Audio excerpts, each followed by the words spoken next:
Jamie Orr here at the SEMA Show with Delinte tires, and I've got my own project here on the Hoonigan booth, which is a great spot.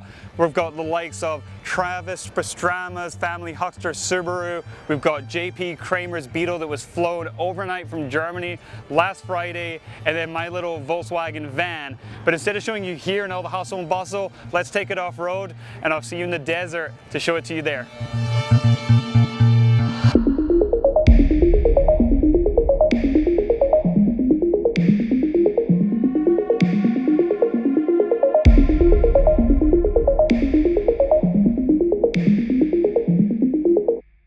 From the Hoonigan booth at SEMA 2023 to here, beautiful Lake Mead National Park. This has been a long road trip with the Bandit ATs. We've had, well, rain, snow, trailers, breakdowns, all sorts of adventures. The 10-ply is rated for the van indeed, whether driving or getting pulled behind on a trailer. But there's a long road ahead of me.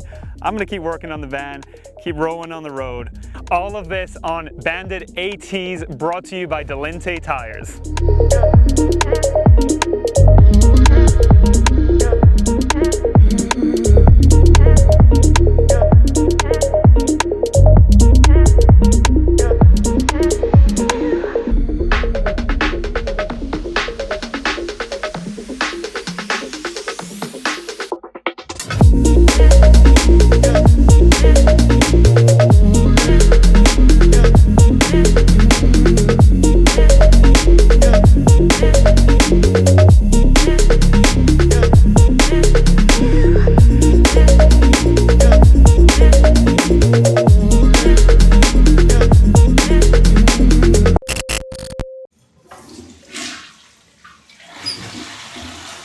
And felt like half a SEMA asking where that paint color's from.